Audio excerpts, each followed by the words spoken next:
y contamos también con Jesús López Zalmejo, investigador de CONACYT México. ¿Qué tal, Jesús? Muy buenas.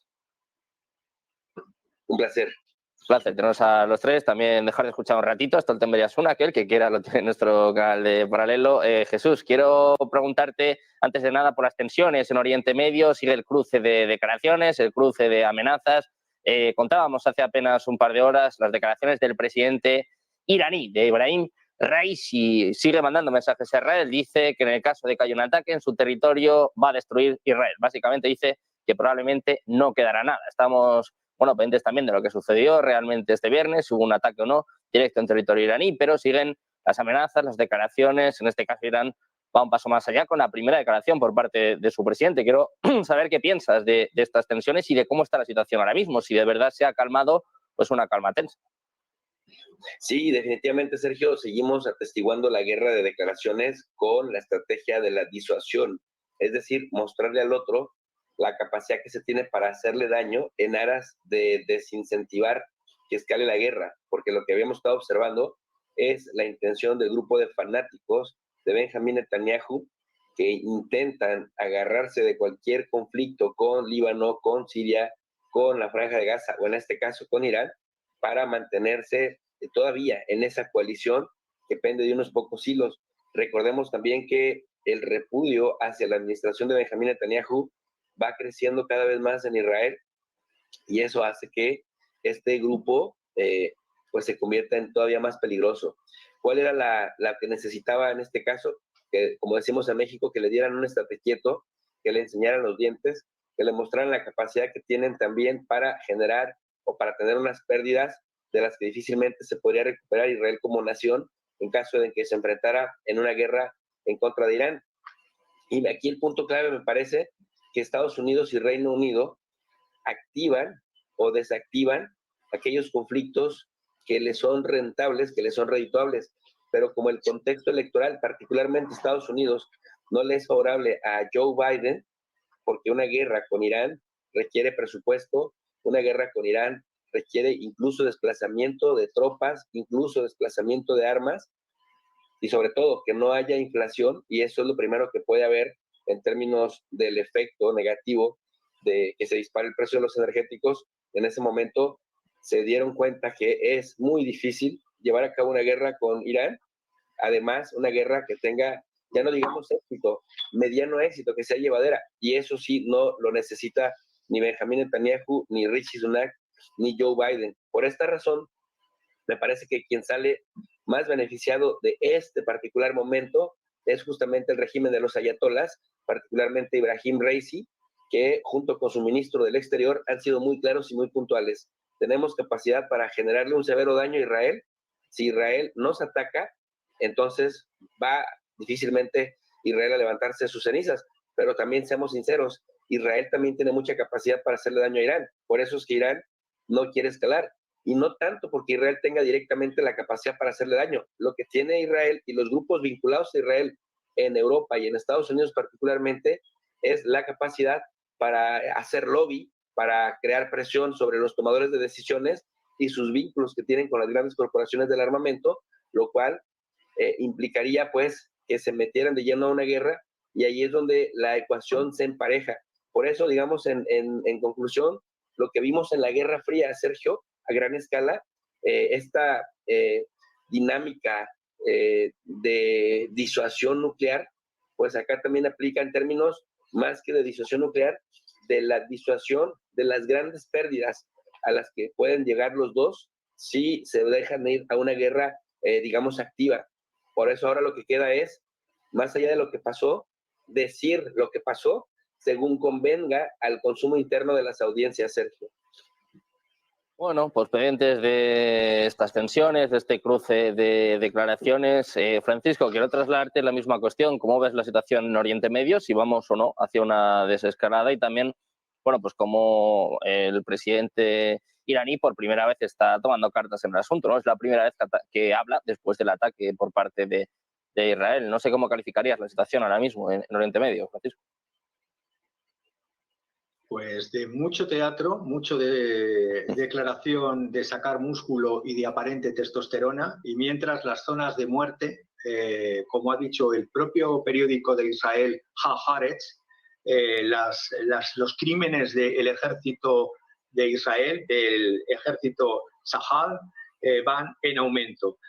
Porque además, como repito, el periódico israelí Haaretz ha dicho este domingo pasado, la estrategia, aparte de todas estas declaraciones, Israel, Irán, Irán, Israel, se está acallando, poniendo el foco, se está dejando de ver las víctimas mortales de civiles diarias que están en estas llamadas kill zone o zonas más que de combate, zonas de matar, zonas de muerte o zonas de ejecución o sacrificio.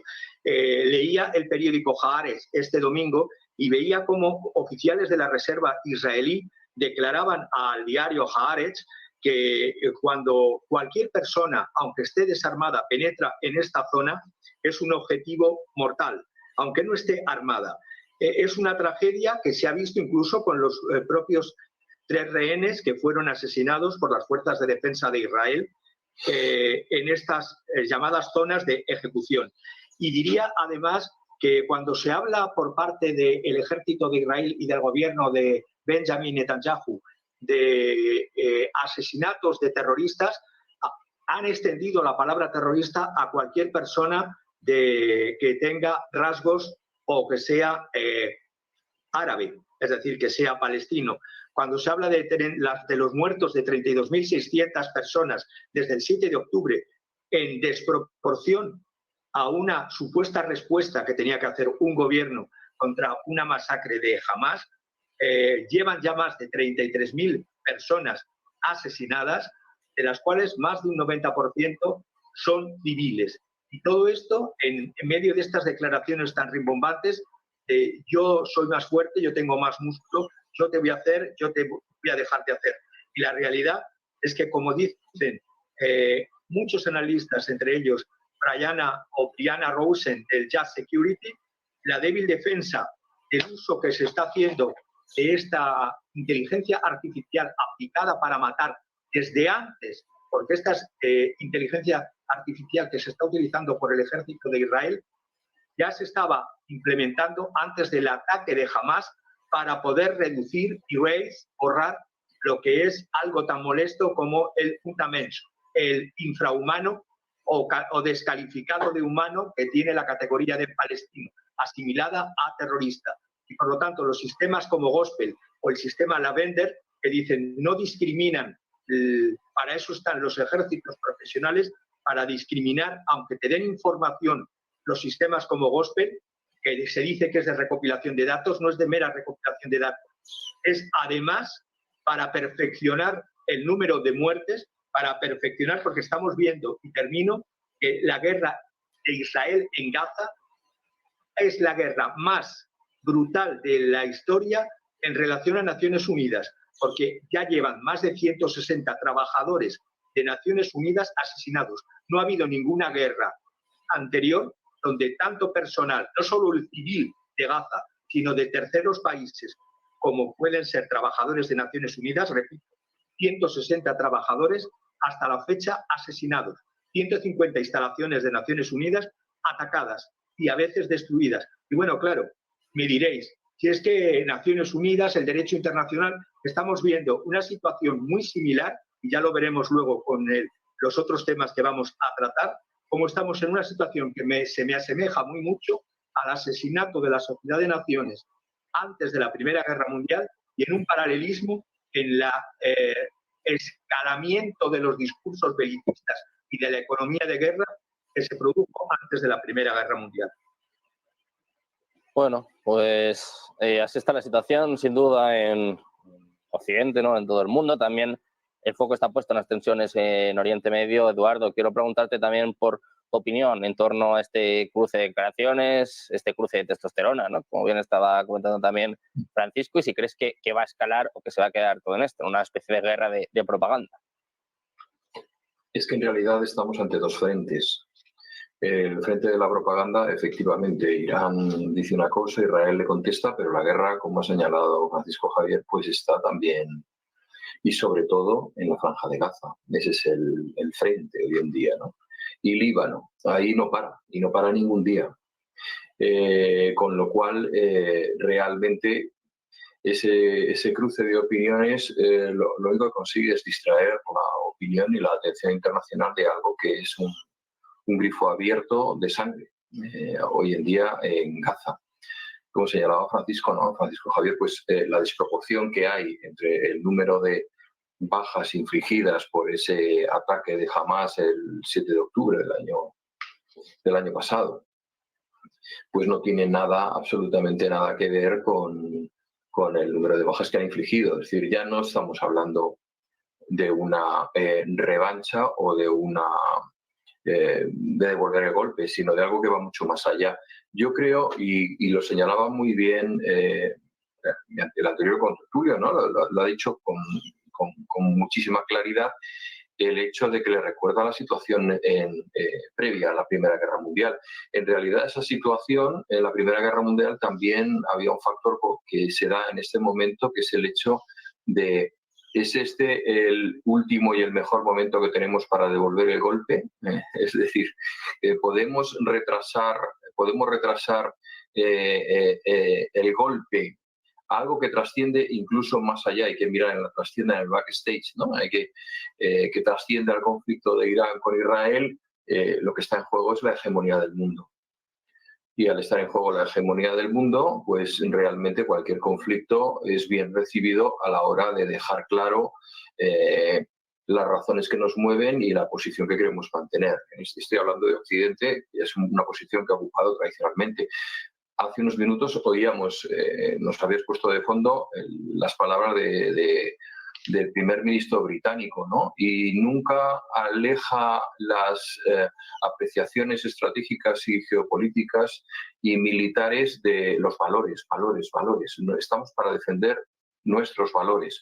Bueno, hay dos cosas que a Occidente se le da muy bien. Yo soy occidental y reconozco que se nos da muy bien. Una de ellas es definir los valores para todo el mundo, y otra que se nos da también bastante bien es decir quién es terrorista y quién no. Porque, vamos, esas listas que saca Estados Unidos parece que son el Forbes o que son el Dow Jones, ¿no? O sea, hay que creer en ellos, ¿no? Y bueno, pues todo esto es debatible. A mí realmente lo que más me preocupa es eso, que estamos ante un conflicto mucho mayor latente en el que está en juego mucho más que simplemente quién ocupa una franja en el extremo del Mediterráneo.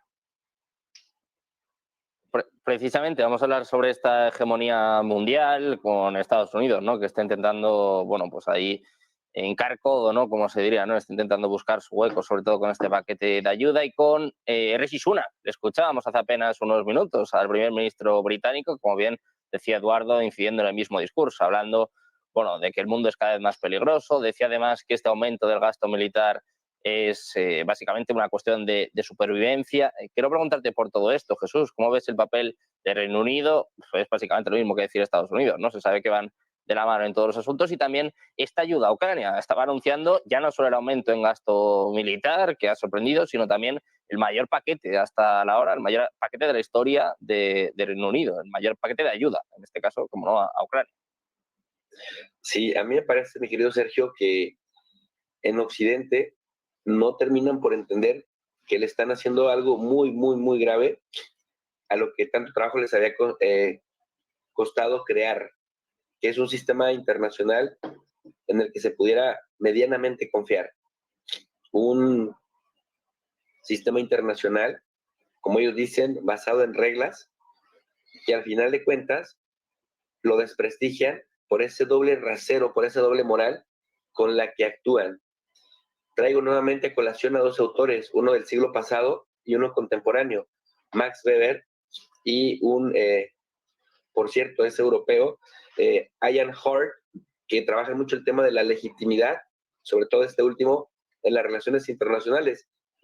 Max Weber lo trabajaba en temas de política nacional de su época y hablaba de la importancia de la legitimidad que es la expectativa del deber ser, del bien hacer, en razón de la construcción de un sistema que le permita al individuo coexistir. Pero para que se tenga legitimidad, para que una colectividad perciba que hay un ente con el derecho a ostentar autoridad, ese ente tiene que ser consecuente, tiene que ser coherente, tiene que cumplir justamente con la expectativa del bien ser, del bien hacer y del bien decir incluso. ¿Qué es lo que vemos y por qué digo que le hacen tanto daño a la legitimidad que les había dado trabajo construir? Bueno, básicamente porque son muy selectivos con unas, por ejemplo, lo decía bien mi compañero anterior, hay dictadores buenos y hay dictadores malos. Occidente se autodefine como aquel con capacidad para decidir quién es terrorista y quién se está defendiendo a sí mismo. Lo vemos, por ejemplo, nunca cuestionan a Marruecos, no cuestionan a Arabia Saudita, no cuestionan a Qatar. Bueno, a Qatar hasta le dieron un mundial de fútbol. No han sancionado, que yo sepa, ni el COI, Comité Olímpico Internacional, ni la FIFA, no han sancionado a los equipos deportivos de Israel. Puede participar en todas las competiciones, no han censurado obras de teatro, cine, ni mucho menos que venga de Israel. Lo más que tibiamente han hecho es sancionar a colonos violentos que van y amedrentan a palestinos en territorios ocupados. Dentro de lo terrible que eso es lo menos que hace mal el Estado genocida de Israel. Entonces, vamos poniéndole, vamos llamándole las cosas por su nombre. Mira, violan las convenciones de Ginebra de 1949, sus protocolos adicionales, es decir, el cuarto convenio de Ginebra, aunque lo ha rechazado históricamente Israel, es una especie de base para el derecho consuetudinario. Bueno, violado totalmente, viola el derecho internacional de los derechos humanos, el derecho diplomático, el derecho consular, viola cualquier cantidad. De hecho, recuerdo una opinión consultiva de la Corte Internacional de Justicia en 2003, en donde incluso decía que el muro que estaba construyendo Israel, que se robaba la tierra palestina porque no atendía los acuerdos del proceso de paz de los años 90, que generó ciertas esperanzas, en donde, por cierto, Israel y Estados Unidos se autodefinieron como juez y parte, prácticamente fueron infructuosos, y en eso aprovechó Israel para seguir creciendo sus asentamientos ilegales. ¿Y qué es lo que estamos viendo ahora con Netanyahu?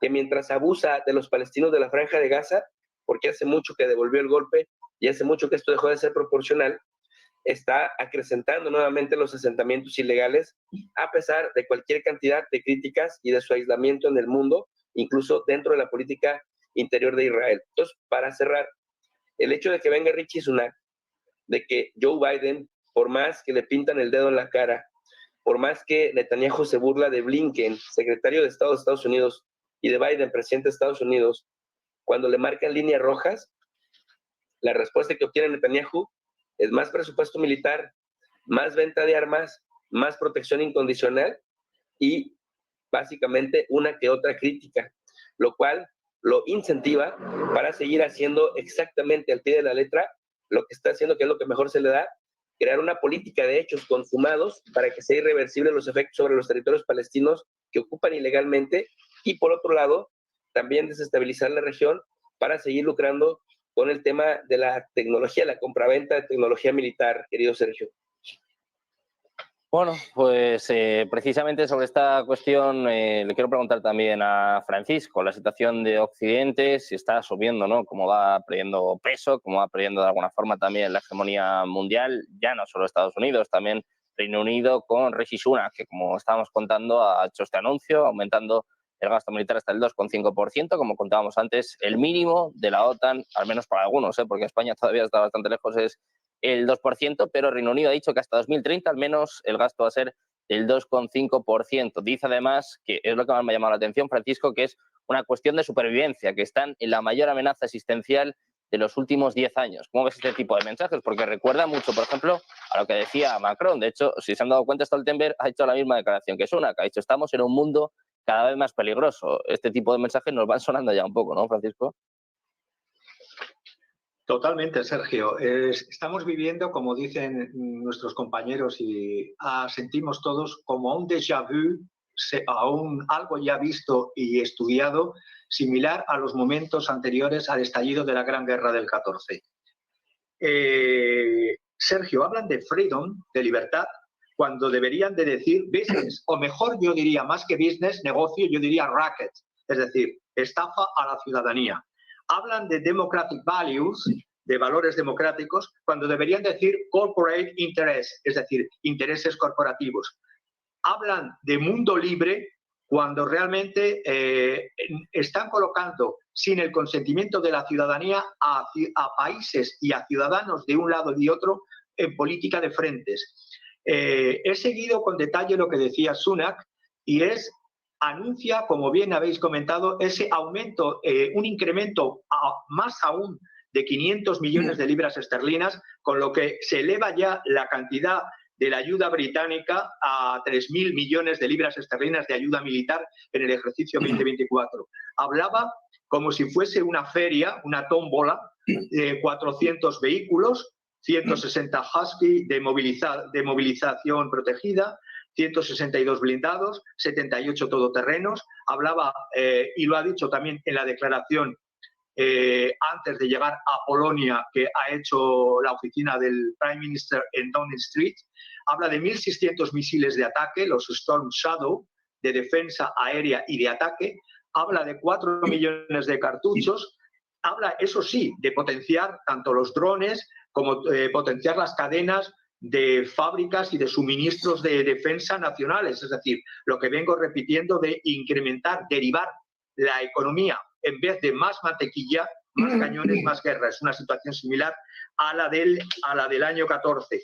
Y todos lo están revistiendo de democratic values, de valores democráticos, es decir, cuando se están proclamando por parte del brazo político, del brazo armado llamado OTAN y el brazo político Unión Europea, Bruselas, de que hay que hacer recortes. Recortes, pero en cambio una orgía de derroche en maquinaria de guerra para las corporaciones de guerras, porque todo esto que se habla de los misiles, de los tanques, misiles de largo alcance, es para nutrir una gran business, un gran racket de las industrias militares y de los políticos que cobran a comisión de estas industrias militares y diciendo que el PIB del Reino Unido no solamente va a ser más que ya lo exigido del 2, ya se quedan cortos, ya es el 2,5.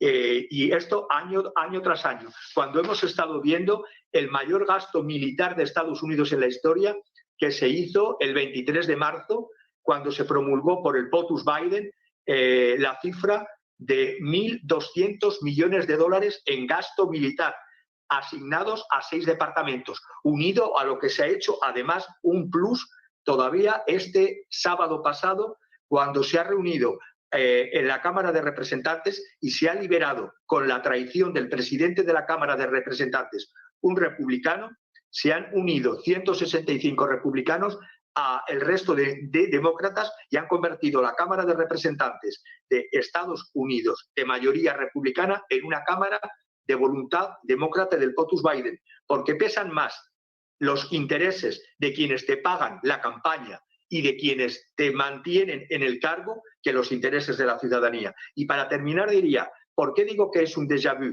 Porque si leo textos de historia del año, meses anteriores a la guerra del 14, veo por una parte como se hacía como inevitable en el año 1914 el enfrentamiento, la guerra entre Gran Bretaña y Alemania. Por parte alemana, Theobald von Bethmann-Hollweg, que era el canciller, hablaba de que el imperialismo, el nacionalismo y el materialismo económico de la última generación determinaban unas líneas políticas donde solo se podía lograr una solución vía una conflagración generalizada. Estoy pensando en lo que decía el propio David Lloyd George.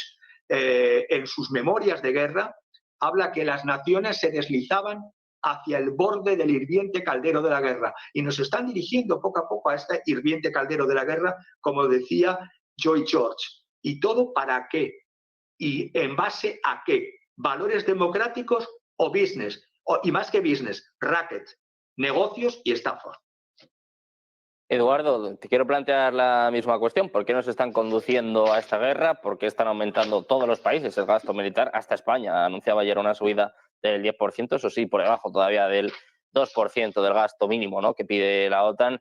Y sobre todo quiero saber cómo valoras el papel de Reino Unido en esta guerra, poniendo el foco en la guerra en Ucrania. Sabemos lo que hizo, por ejemplo, Boris Johnson en su día, ¿no?, cuando tuvieron lugar estos acuerdos de Minsk. Zelensky de alguna forma empezó a consultar y Boris Johnson le dijo que no, que para adelante, que hasta el último ucraniano, ¿no?, que parece que es la política que se sigue teniendo a día de hoy. Así es, efectivamente.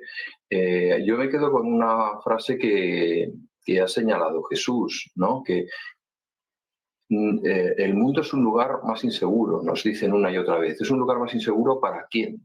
Quiero decir, ¿no será la frase nunca hemos sido comparativamente más débiles en los últimos años? Comparativamente más débiles respecto a las potencias emergentes, que no solamente tienen una posición cada vez más potente en términos económicos, sino también de recursos militares, como no puede ser de otra manera. Vamos a asumir que esto es así. China no puede tener un ejército de feria, ni lo puede tener la India, ni lo puede tener Brasil, ni lo pueden tener muchos otros países. El mundo es otro. Tienen que entender que es otro. Aunque ponga una voz, yo le estaba escuchando y la verdad es que estaba fascinado. El acento del primer ministro inglés, porque realmente parecía que estaba en Westminster, más tenía hasta el eco, ¿no? Parecía uno de estos sacerdotes anglicanos con un acento perfecto. Digo, lo que han conseguido estos ingleses. Bien, aparte de la broma, efectivamente, tenemos que hacer un ejercicio de realismo, de realpolitik. Hay dos conceptos europeos que a mí me encantan, que es realpolitik y equilibrio de poderes, ¿no? El equilibrio de poder lo inventó Richelieu, la realpolitik pues, es lo que nos ha permitido superar el siglo XX. Parece que no, que ahora acudimos a los valores, a las palabras que aparecen en cualquier discurso, ¿no? Inclusión sostenible, resiliencia, no sé, ya, permutaciones de 4 elementos tomados de 3 en 3 que te permiten hablar prácticamente de todo. Ese es un tema preocupante. Por otro lado, el gasto militar. Bueno, el gasto militar lo que va a hacer es rearmar a Reino Unido, a Francia, a Alemania, que finalmente se tirará por ahí, a Estados Unidos, a costa de vamos a ayudar a alguien. Yo creo que finalmente los países a los que me he referido tienen muy claro, y habrán hablado de ello, que necesitan un ejército para una confrontación que tarde o temprano ven como inevitable.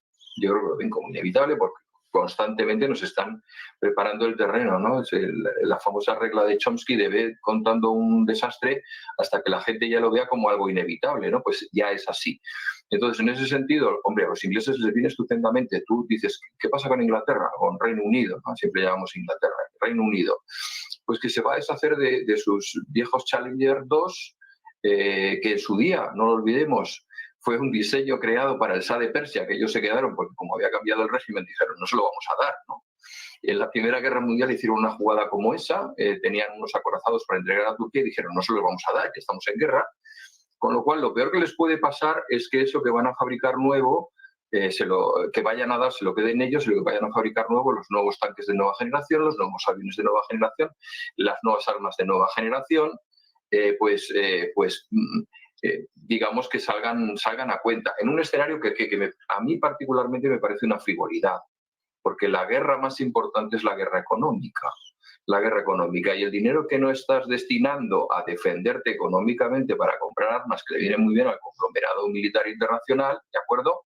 Pues no lo estás haciendo para generar una posición conjunta, creíble y respetable por parte del resto de países respecto a lo que es la posición de Europa y de Occidente, que creo que es la manera de ganarse la confianza y efectivamente apartar el fantasma de la guerra.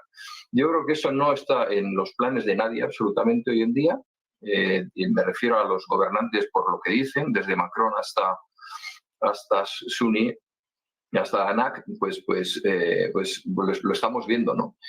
Y a mí me preocupa como ciudadano europeo porque realmente ese dinero lo necesitamos.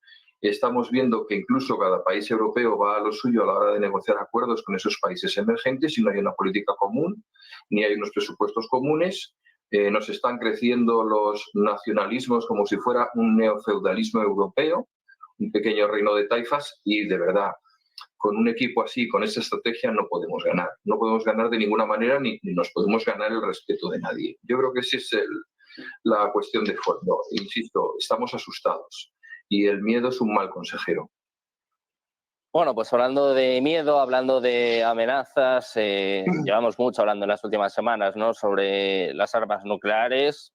Salieron a colación, ¿no?, por el tema de las tensiones entre Irán e Israel, y ayer lo ponía sobre la mesa el presidente polaco, Andrzej Duda, decía, bueno, pues que no verían mal que se desplegaran armas nucleares de Estados Unidos en su territorio, después de la entrada también de Finlandia en la OTAN. Claro, Rusia está tomando medidas ante todo esto y está también trasladando su capacidad nuclear, en este caso misiles Iskander-M, a la frontera con Finlandia. ¿Cómo ves esta situación, Jesús? ¿Cómo ves estos movimientos y sobre todo estas declaraciones del presidente polaco, que tampoco se muy bien a cuento de qué salir?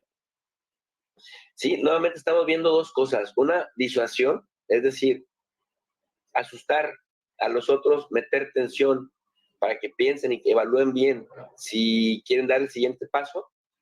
Pero también, por otro lado, es consumo interno, es decir, que en un momento en donde la crisis económica, porque finalmente hay que seguir la pista del dinero para entender las decisiones que se toman, decir, miren lo que estamos haciendo, sacando el orgullo nacional, mostrando los dientes, la capacidad material que tenemos, y por la experiencia histórica, por el trauma colectivo de una gran guerra en Europa, este es el punto que nos permite posicionarnos en un punto de negociación en donde todavía podemos obtener cosas que nos benefician. A mí me parece muy interesante, para analizarlo desde un punto de vista sociológico, cómo mientras mueven armas los rusos a las fronteras, armas nucleares tácticas, tanto a Bielorrusia como a la frontera con Finlandia, que ya lo había dicho además Vladimir Putin hace tiempo, cuando de recién se aprobó el ingreso de Finlandia a la Organización del Tratado del Atlántico Norte. Como por otro lado dice Sergei Lavrov, nosotros ya estamos listos para negociar, ya estamos listos para darle una salida pacífica a esto. Oye, después de 500,000 muertos, ¿estás listo para negociar pacíficamente? Después de que te anexaste 100,000 kilómetros cuadrados, ¿estás listo para negociar pacíficamente? Pero por otro lado, la pregunta es, ¿ya llegamos al punto de no retorno o se puede aprovechar esta puerta que abre Rusia para decir, bueno, si cuando acabe la guerra no quieren que Ucrania solo sea Kiev, Lviv y alguna otra región de Ucrania, es momento de negociar? Porque a mí me queda claro que a Estados Unidos le costó mucho trabajo aprobar estos 60,000 millones de dólares, 60,000 millones de dólares que hacen ver ridículos la ayuda histórica que anuncia Rishi Sunak. Me parece que es bastante ridículo lo que hace Rishi Sunak, decir, oh, esto es histórico, estamos aquí para defender a Ucrania.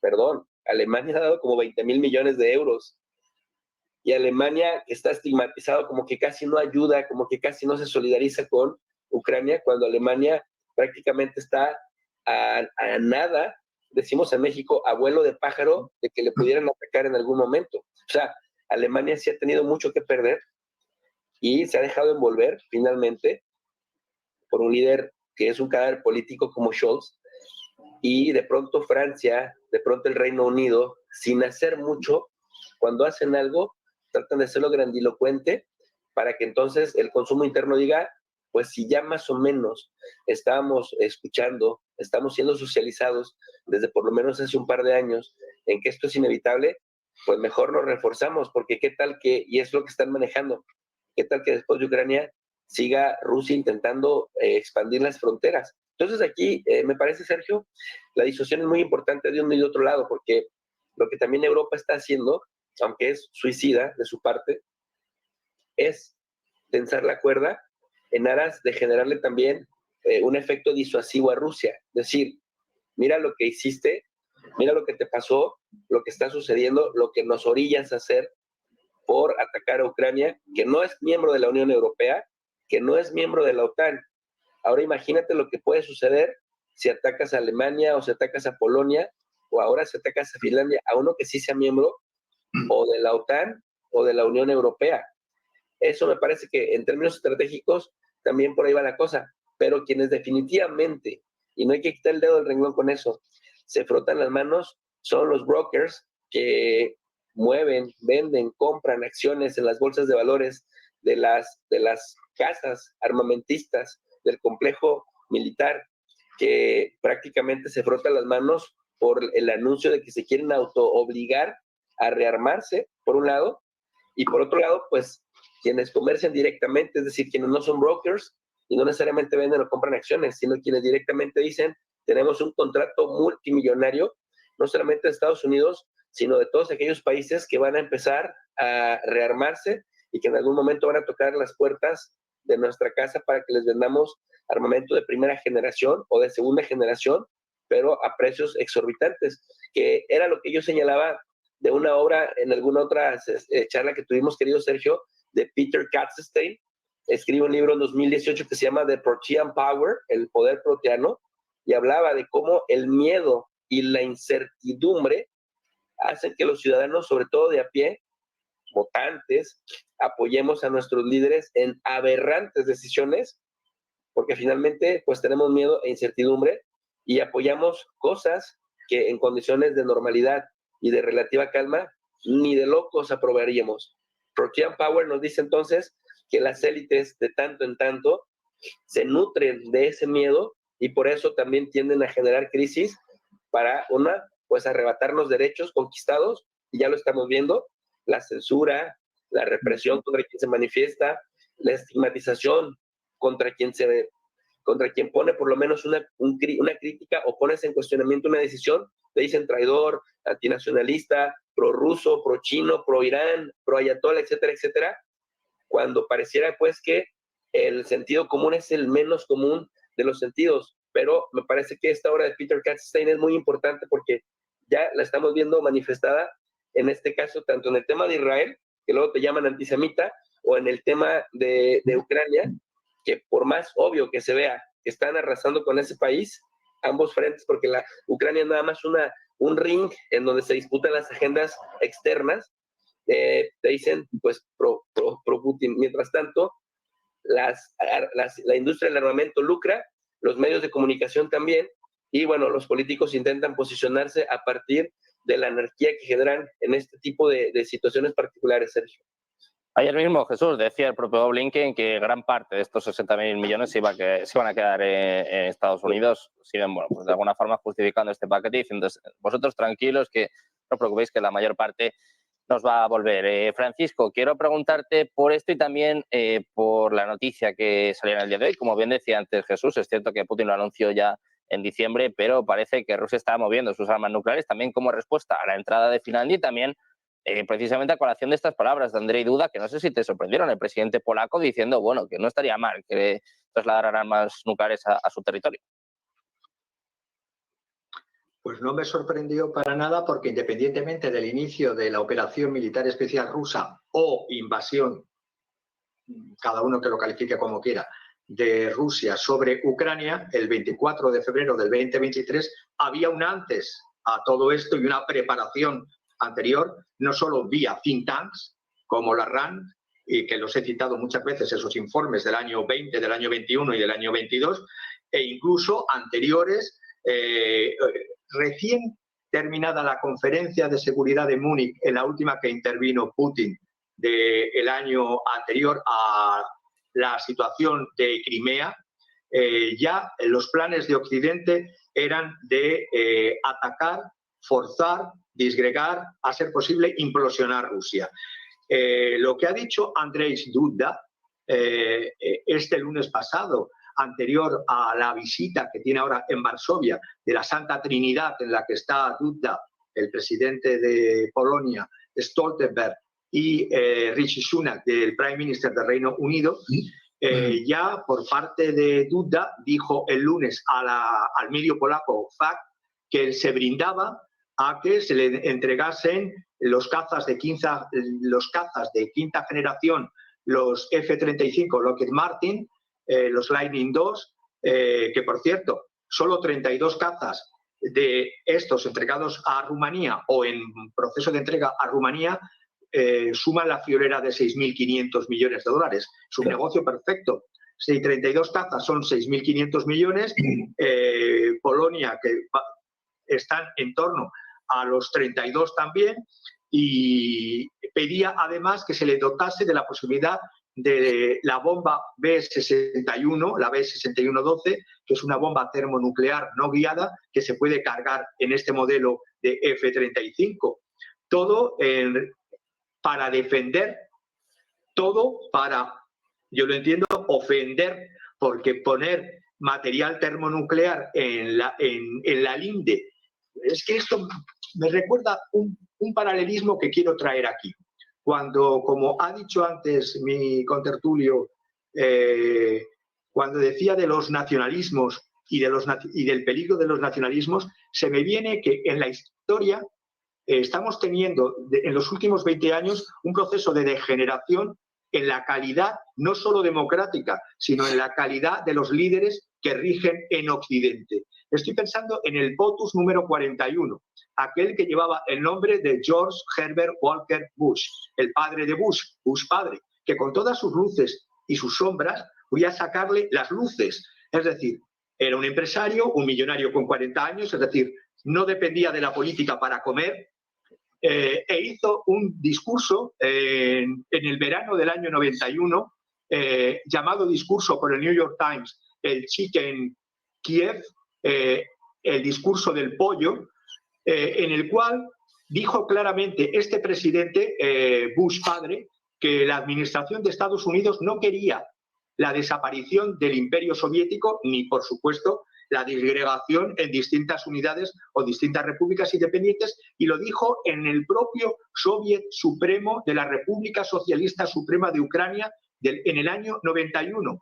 Hablaba y prevenía ojo al nacionalismo suicida, ojo a promover estos tipos de nacionalismos, y declaraba que Estados Unidos, Bush padre, nunca reconocería a una Eslovenia, a una Croacia secesionistas, no quería la implosión de Yugoslavia, no quería la implosión de Rusia, porque le era más cómodo a un Estados Unidos negociar, como decía mi contertulio. Era un discurso que escribió con Condoleezza Rice.